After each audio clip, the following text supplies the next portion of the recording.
Good afternoon, Prescott, live from downtown at the KYCA studios, 1490 AM. It's the KYCA PM show. The phone lines are open at 928-541-1016. And today's going to be a very special show. We've got a job fair going on out at the Finley Center where we've got 58 employers and over 1,800 jobs. So if anybody out in the job world is looking for great employment opportunities, maybe even a career path, make your way out to the Finley Center until 6 p.m. today because there's a lot of job openings, a lot of great employers out there, a lot of energy in the room. If you've got young people in the crowd, we've got the Army and Navy and the Army National Guard recruiters. So it's just a great day, and we're going to have some live calls coming in from the Finley Center. So as soon as they call in, we'll take them live. But today we've got Manuel from the Smoke Eye Museum. Welcome to the KYCA PM show. Well, thank you. It's we changed the name a couple years back. Oh, it's Museum of Indigenous People. Okay, I can't say. I'm going to have to practice on that big I word, but I'll just say the museum. Yeah, That'd be okay? Fine. That's All what right. I call it. And then we've got our friends from Trails for Tatas. Hi there, Lori. Hi, Pat. How are you? Good. And your sidekick. You're doing good. There you go. So it's going to be a great show. We're going to talk about Trails for Tatas. We're going to talk about the museum. We're going to have some other charities calling in that got some events coming up. But let's start with the museum. Sure. So they changed the name how many years ago? Oh, geez, that was in 2019 in December. The board decided to change the name, and that night after we had that board meeting, we had this big wind come up and knock that old wooden sign down out front on Gurley Street that said Smoke Eye. Did it break it? It was a sign. It was a sign. Show me your sign. Yeah, it was. Well, that sign had been up there for Lord knows how long and repaired and whatnot. And when I went and inspected it, the wood was just rotted out in there. And they basically stuck 4x4s in the ground and, ran some wood across it with the engraving of Smoke Eye Museum. Sure. And painted it red. And that was the sign for many moons. But when we officially announced it, it was in February of 2020. Okay. And then, of course, everybody wasn't allowed to go outside anymore after that. Right. So news just kind of petered out that we had changed the name. And how that came about was it wasn't so much of, people being woke and having political correctness or any of that. The name changing process started back in 1990 when the Smoke Eye Peoples disbanded and turned the museum over to the Museum Incorporated. Okay. And they said, well, we should change the name now because we're not the Smoke Eye. We're not dancing anymore. And we're not doing these things. Let me stop you right there. Yeah. And why did that? Because I'm born and raised here, Uh-huh. and I remember the Smoke Eye Museum Mm-hmm. and the dancing with the snakes in the Sure. mouth and stuff like that. Now, that is no longer a tradition, or is it no longer a ritual, or did it just end? No, their last dance is 1990. Wow. Yeah. That's a long time ago. You're missing out, brother. Yeah, I missed that boat. Their last dance was 1990, and at that time, a lot of you got to think that the Smoke Eye people in their prime, they had about 700 plus members deep, Sure. and to be Prescott was to be Smoke Eye, and to be Smoke Eye was to be Prescott, and anybody who was anybody in town belonged to that organization. That Well, fraternal they had a organization. golf tournament at Antelope Hills you called the bet. Smoke Eye Golf Tournament for many years, and I don't know if that's even in existence. No, it's not.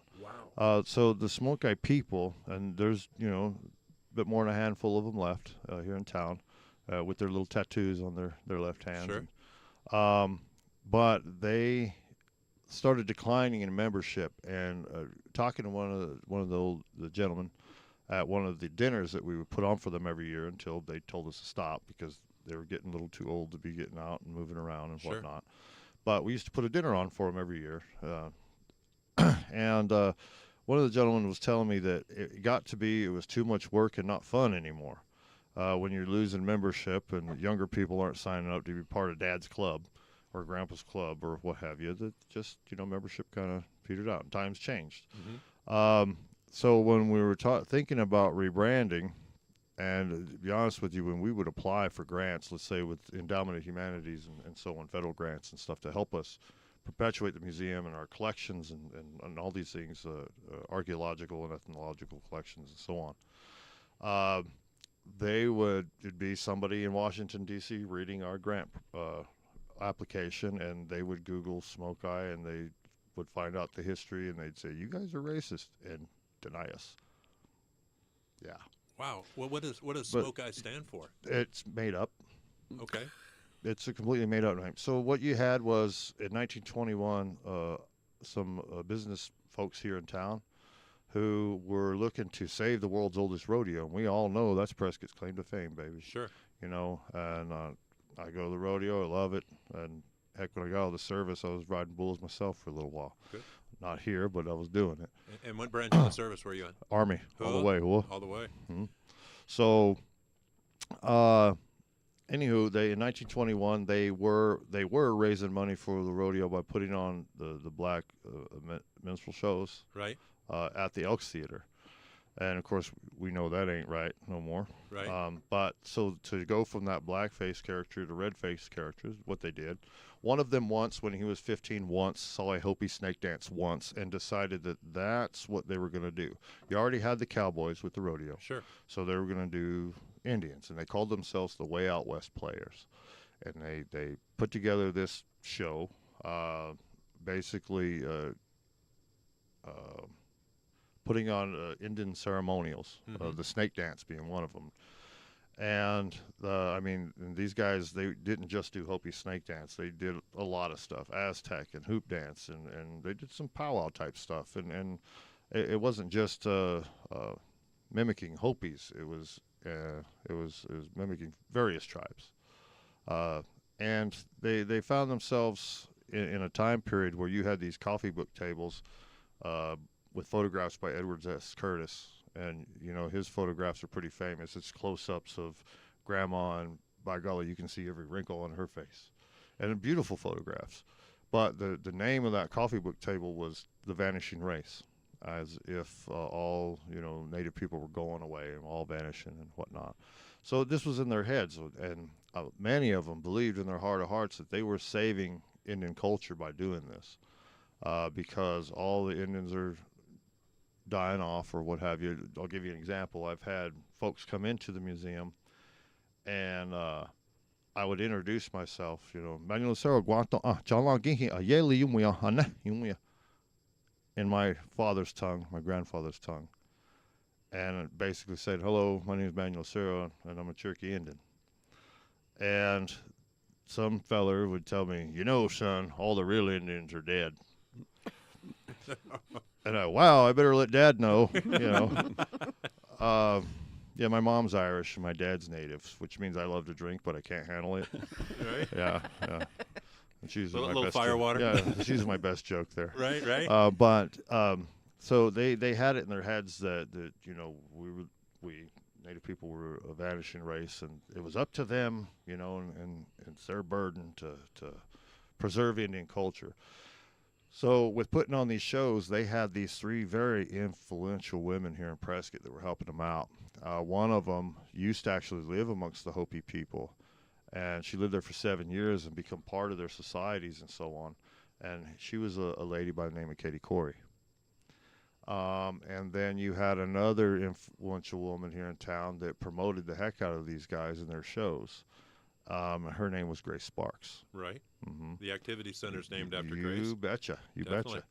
And then you had another woman here in town who's a historian who wrote their, I guess, phony baloney backstory that they were a tribe out of the mist of the fog of the August moon and so on. And her name was Miss Charlotte Hall. Wow. So with these ladies backing these guys, and of course Katie Corey saying, "Hey, your costumes ain't right. Let me show you how to do this. And that dance ain't right. Let me show you how to do that." She brought a bit more authentication to what they were doing. Then they got a hold of a bunch of books from the Bureau of Ethnology in Department of Interior, where they had sent out all these ethnologists, today we call them anthropologists, Right. out to study the tribes across the country. So they had this massive library that dated back to the 1880s, documenting all of these things that these ethnologists saw. Well, a lot of times what you'll get is a picture of someone doing a horse dance, and they'll call it a tail dance because they kind of the way the book was laid out was quite confusing. Now, when you're learning to do a dance from a book, yeah, right? It usually don't come out that way. And I have this beautiful little Far Side cartoon. You know, Far Side, they always do kooky Right. things. And it's got all these Indians standing there, and there's a bunch of egg beaters. You know, the kind you crank with your hand, Right. the egg beaters, and egg beaters all over, and they're falling from the sky.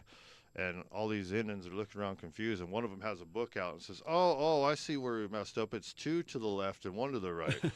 So, you know, reading out of a book, you're not going to get the dance right. But they build it as authentic Indian dances and so on. And at the time, they called themselves the Way Out West Players. Right. And they really needed a new name because that just wasn't catchy. And, you know, now they're a tribe because Charlotte Hall said so. And their tribe need to have a name. So when you look in some old Spanish chronicles that were translated into English so that we good American folks can read them, it'll say the Spanish came across people called the Moki, M-O-K-I, Moki, and that would be the Hopi. Right. So when you got a poster with a snake on it for your snake dance and it says Moki and there's a big S, it's Moki becomes, and especially if you're a rancher here in Prescott, becomes Mokai, and then becomes Smoke Eye. Okay. So I heard a story from an old Smoke Eye that told me that they were drinking in a speakeasy, you know, during the Prohibition, Sure. which is now the police station. And so one of them was smoking a cigar when they were trying to find out a new name for their group. And he got cigar smoke in his eye, so they decided they were going to be Smoke Eye Indians. But it's spelled S-O-M-K-I. Wow, Manuel, we're going to take a short break. The phone lines are open, 928-541-1016. If you'd like to call and talk to Manuel about the museum here, please give us a call. We'll be right back with the KYCA PM show.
And we're back with the KYCA PM show. We've got Manuel here with the Museum of Indigenous Indigenous people. People. Yeah. Indigenous people. That's Museum of Indigenous people. I'm going to learn it. By the end of the show, I'm going to have it down right.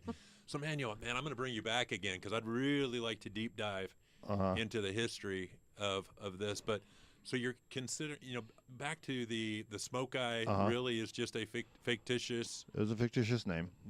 For Name. a very important fraternal group here in Prescott. Right. And anybody, like I said earlier on the show, anybody who was anybody in Prescott, from the garbage man to the electrician to the chief of police to the mayor to Senator Barry Goldwater himself, anybody who was anybody was a Smoke Eye. Now, now, was it like a club? It was a fraternal organization, but they were very, very progressive. They allowed women into their club. Wow. And, you know, for that time, woo, baby, you're doing something. What the women did make them do is put bathrooms in their clubhouse, which I'm thankful for because I don't like peeing outside anymore because it's 2024 and you can't do that. Right. So we are very thankful for what they had left us with those buildings and so on and so forth, and what is now the museum today.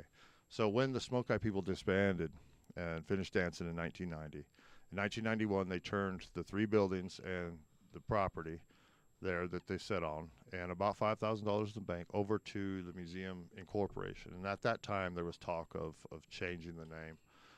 But, the Smoke Eye people were still running it, and they said, we're just going to keep it. And at that time, they would have their costumes and masks and things mixed in with the genuine articles, genuine artifacts. And that included human remains and so on and so forth. That kind of perpetuating the story that they were this mysterious tribe. And there was a banner type thing that was written up by Miss Charlotte Hall talking about how out of the mist of the August moon they would appear. And it was they were putting on a show. And their main thing was to do the snake dance. Well, with the Hopi ceremony, the snake dance is 4 days long. And they took the good showman part of it and crunched it into this 45-minute show, and then said that they were preserving the culture. Well, you're not really preserving a whole lot when you miss out on a lot of that. And the real kick in the face, I guess, or slap in the face, I would say, to the native people, to Indian folks, was it wasn't until 1978 with the American Indian Religious Freedoms Act that we were allowed to dance in our traditional ways. Now, we were allowed to have social dances and things like that, but they didn't want us doing any of our traditional ceremonies and things because at the time, previous to 1978 with the passage of the American Indian Religious Freedoms Act was the government's policy was kill the Indian and save the man. That's where we had the boarding schools and all that other stuff, and they wanted us to become farmers and become Christians and become integrate into the rest of society.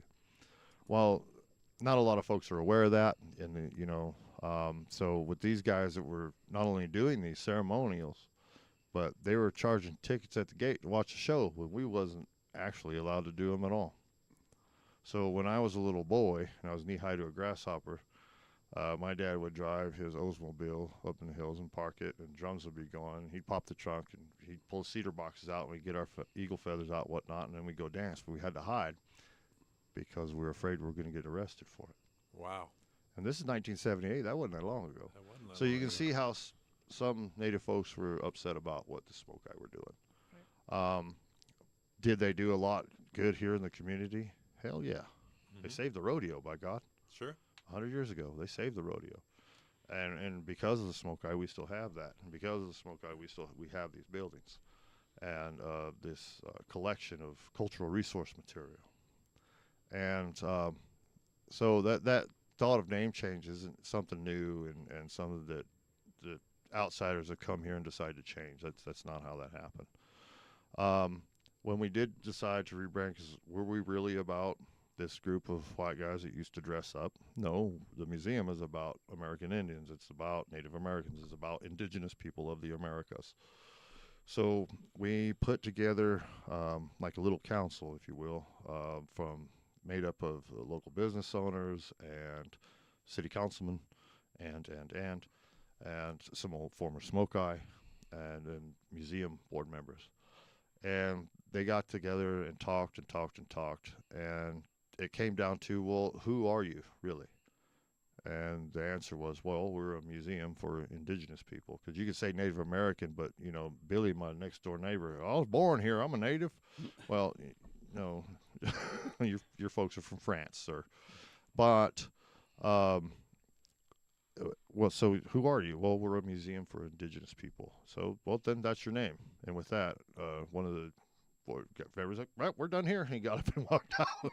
So that's how the name change came about. It wasn't some outside influence or anything like that. There's purely a Prescott thing.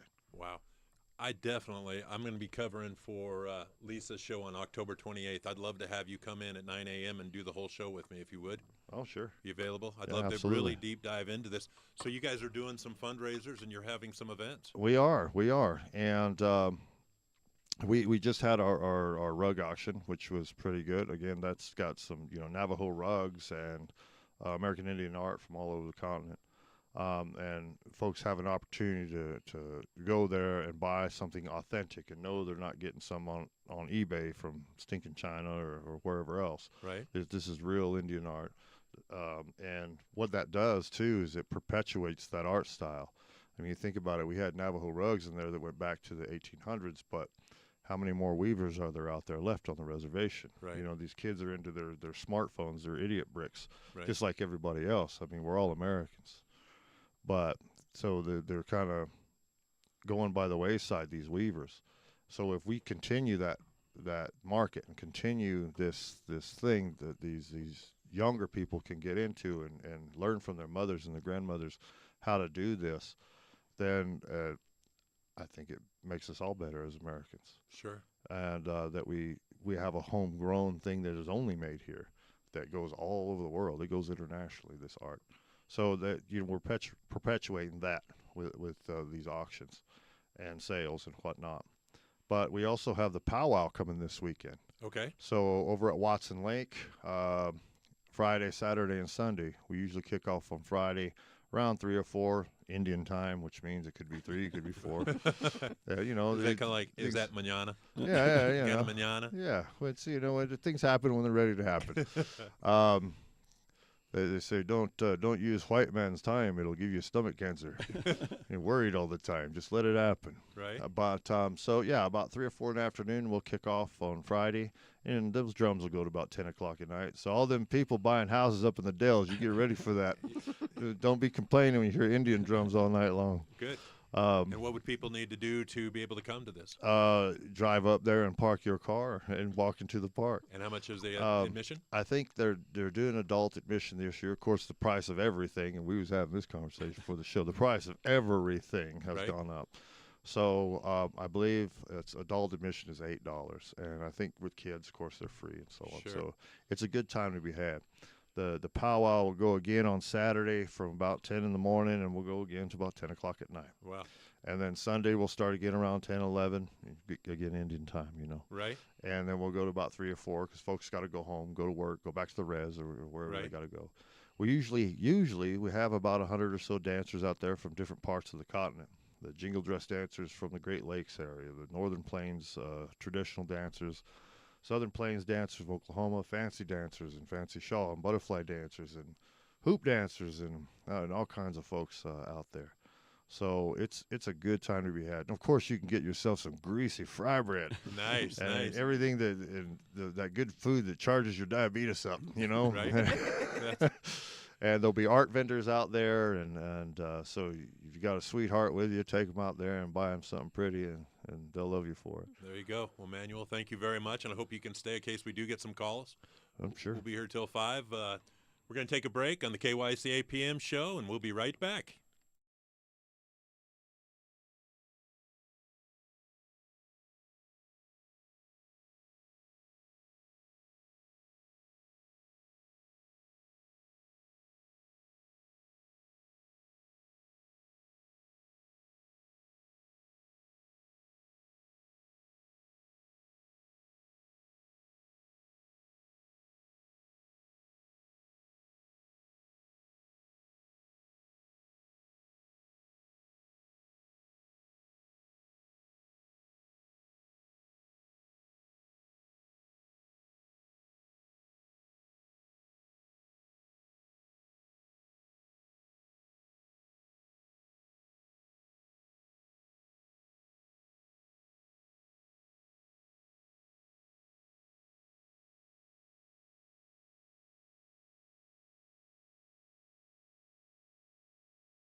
And we're back with the KYCA PM show. And remember the job fair out at the Finley Center. And we've got Catherine Anderson live from the job fair. Hello, Catherine.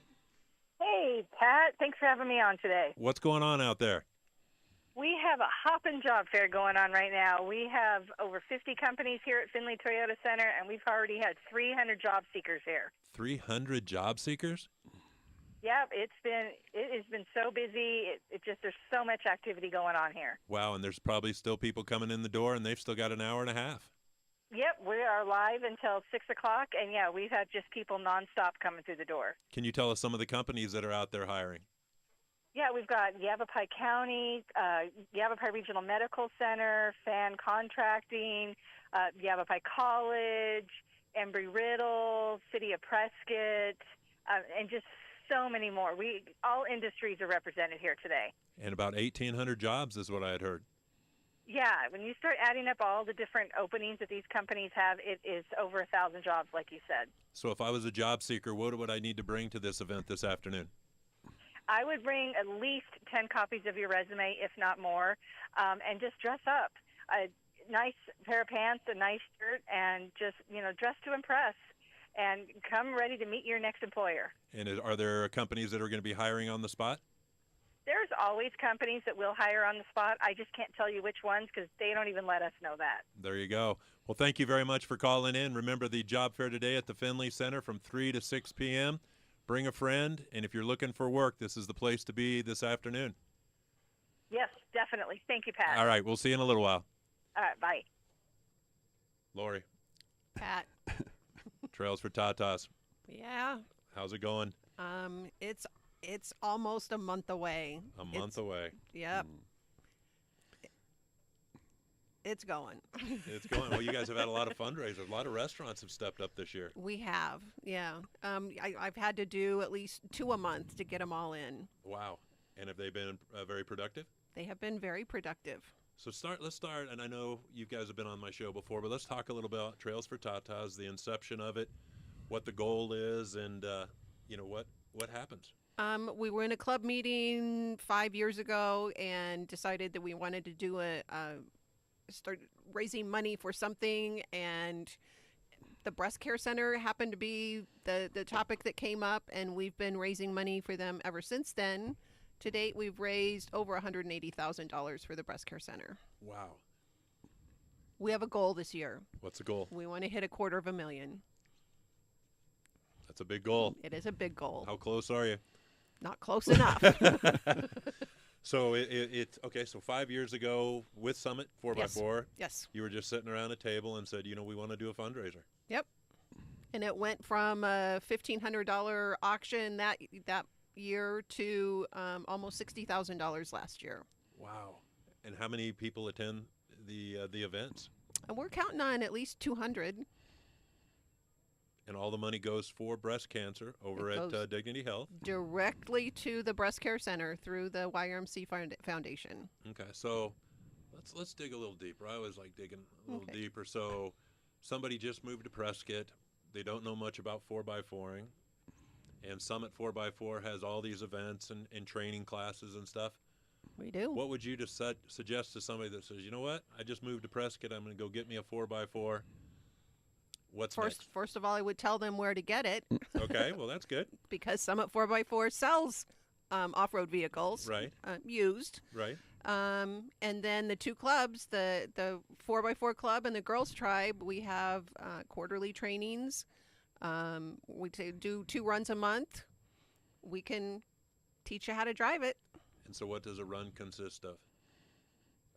Driving around in your 4x4 Okay. to gorgeous places. You live in a beautiful place, and you wouldn't know how beautiful it is if you didn't have a 4x4. Sure. And then do they do training also for the different clubs? Yeah. So you can learn how to change a tire, change your spark plugs. Yeah. Maybe not that. Maybe not that. We'll leave that to Summit.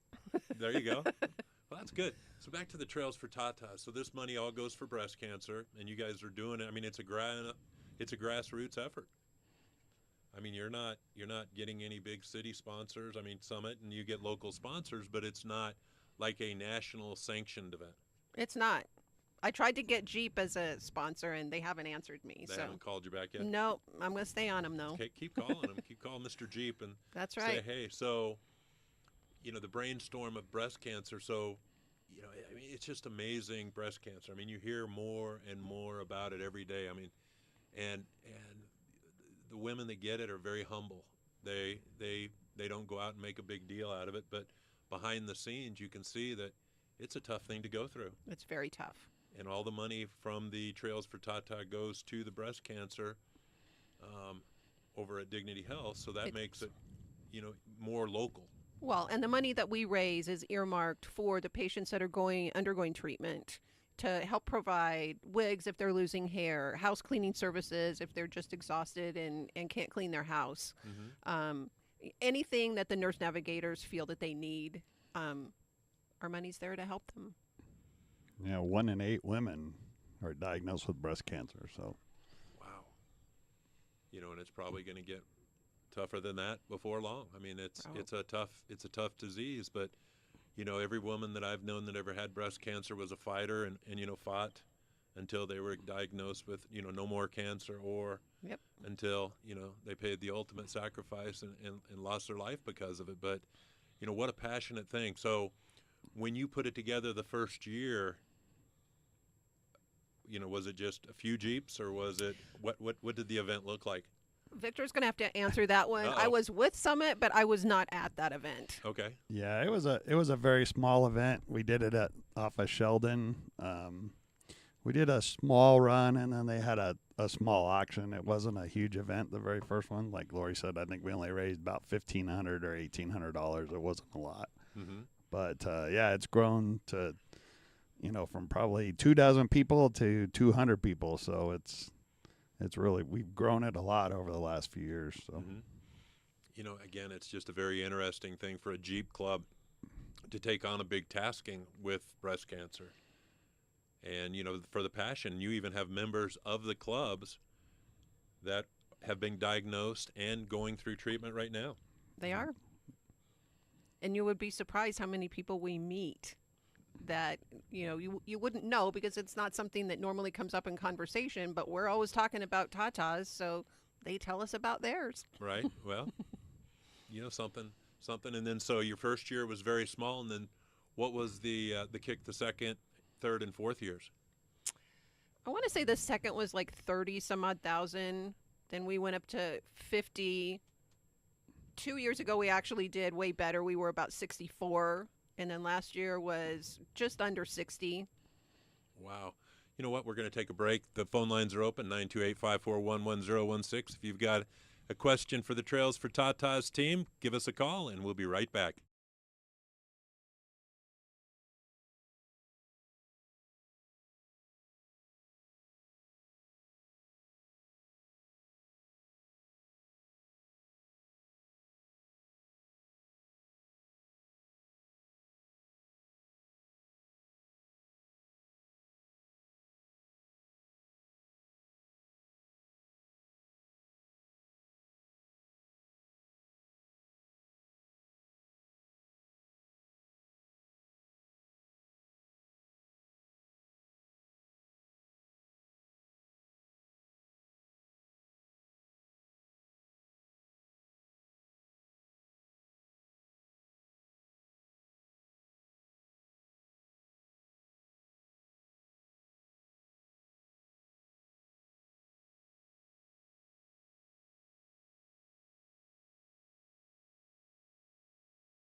And we're back with the KYCA PM show. We've got Victor and Lori with the Trails for Tata. So 5 years ago you started this. You've raised over 100,000. 180,000. 180,000. At So this least. year you want to raise 70,000 to hit the quarter century mark. We do.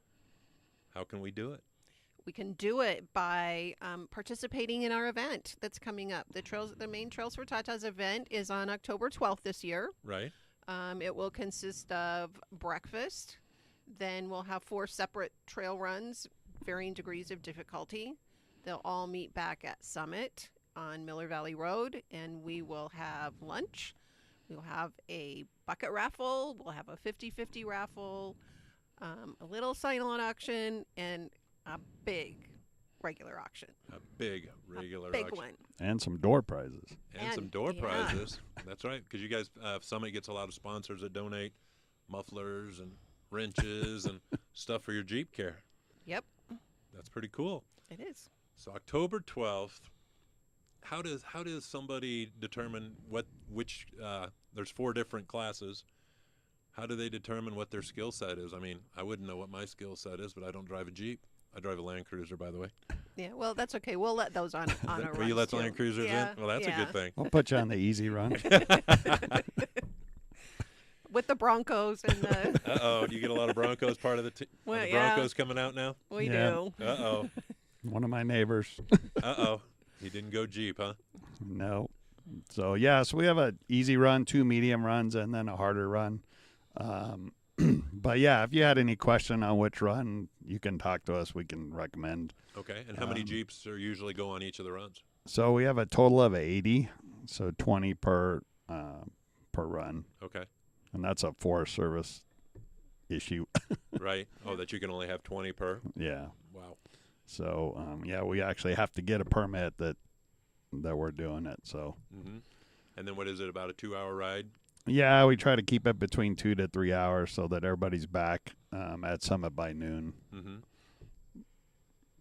You know, again, it's just very interesting, a local grassroots effort to raise money for breast cancer.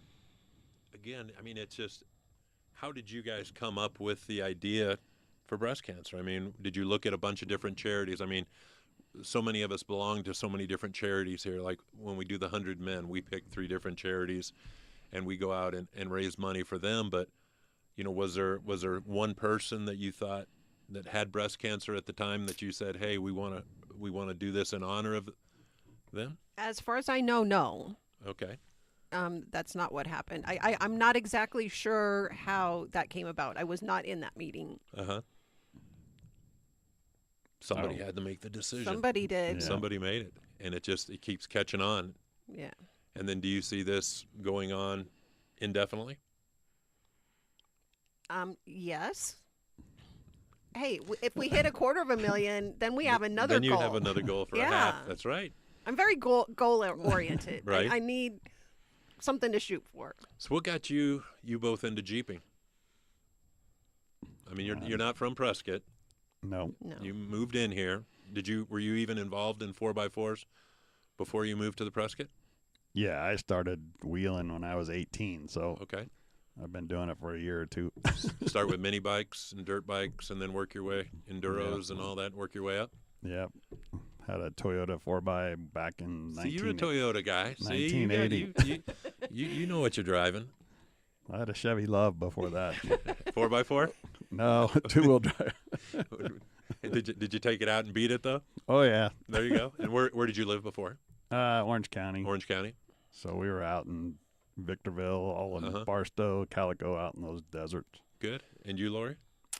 Well, I got started Jeeping because my husband took me kicking and screaming. I wasn't really thrilled about. It was an organized Jeep event. And I said, okay, I'll go once. Mm-hmm. And if I don't like it, I'm never going again. Well, now the tables have kind of turned, and he's saying, oh, we have to go Jeeping now again. Right.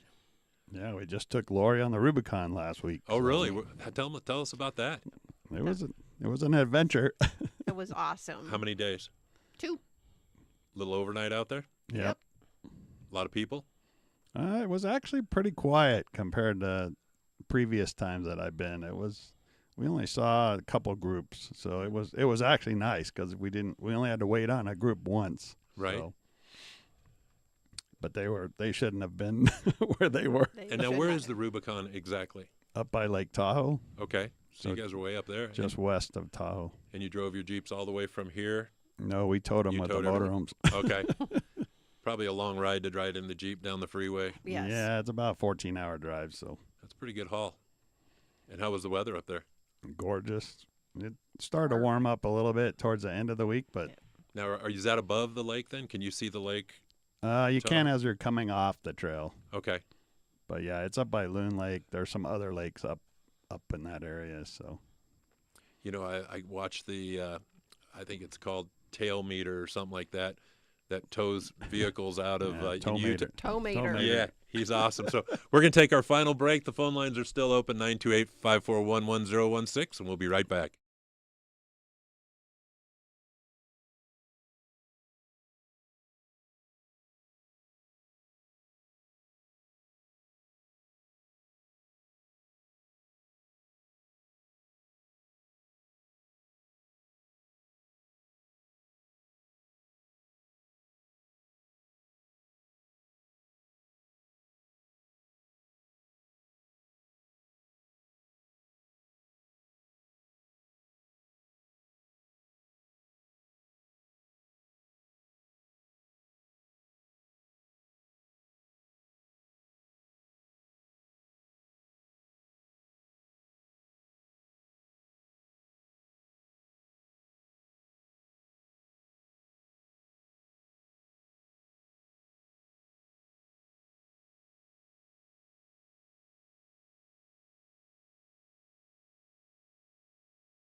Back with the KYCA PM show, and we've got Lori and Victor here with Trails for Tatas, and we're going to make a little special announcement.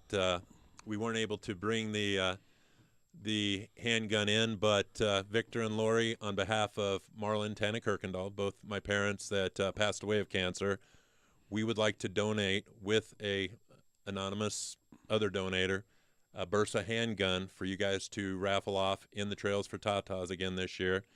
And we'd like to do it the next 3 years at least. But, on behalf of the folks, we'd like to be part of this. And we appreciate all your efforts and all that you do for not only Trails for Tatas, but also for the community in your charitable donations and your work.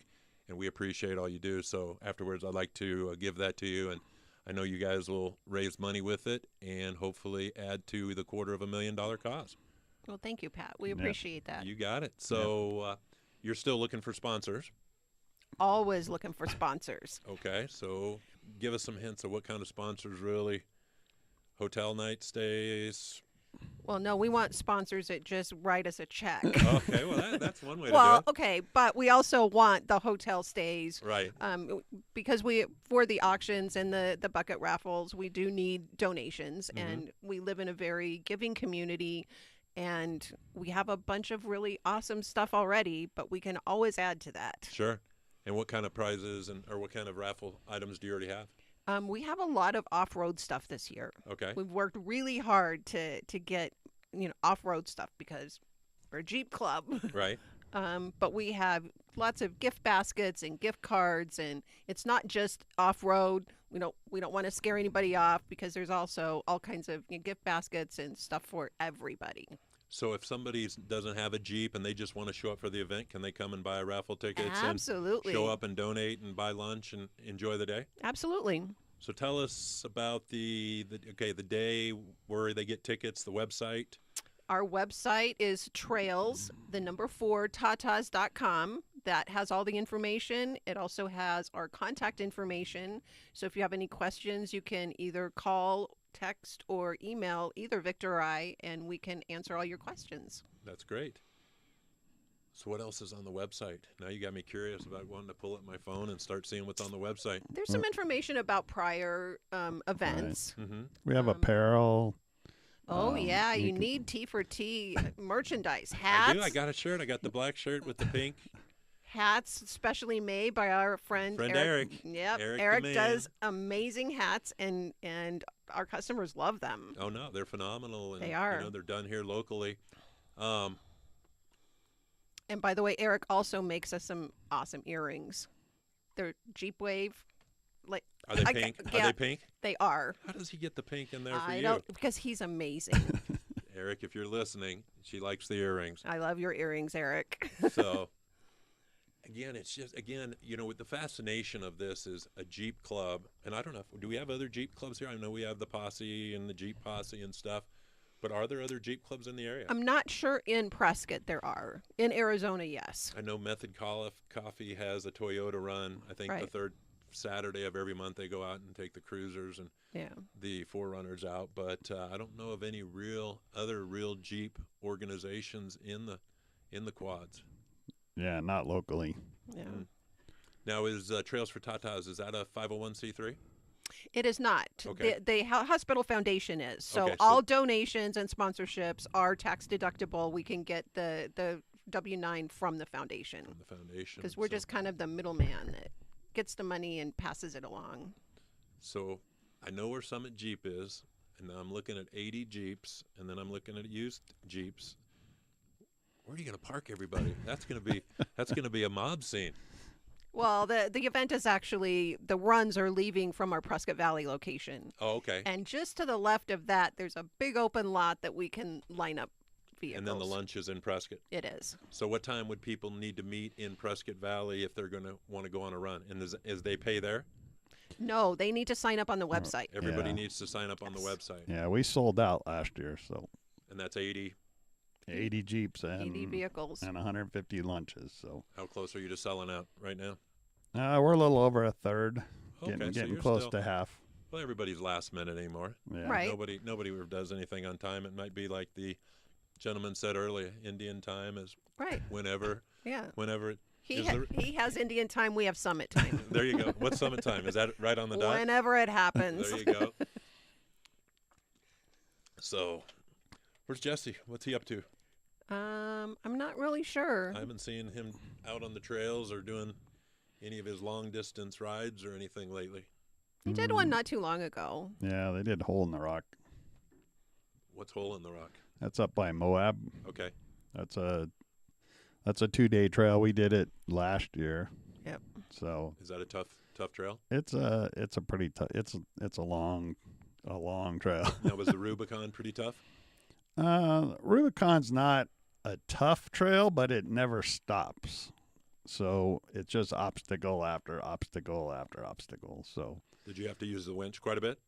um, Uh-oh, we're not talking. We're not talking. No, that's okay. We can talk. yeah, we only had to winch Lori once. She got hung up right at the gatekeeper coming out, and I got hung up first thing in the morning on the second day, but I had to winch myself about 3 inches, and then I was fine. So, but yeah, we only winched 3 times, I think, total.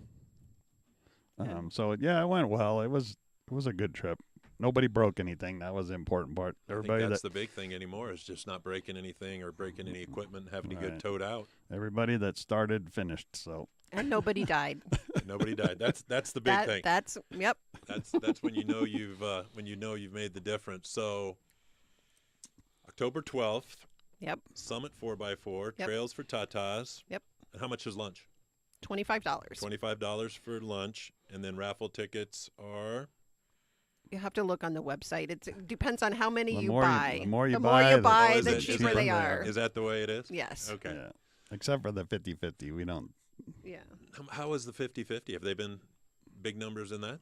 Yeah, we've done really well with it. Yeah, we did really good at the Wrangler game Yep. last year. Oh, really? Yep.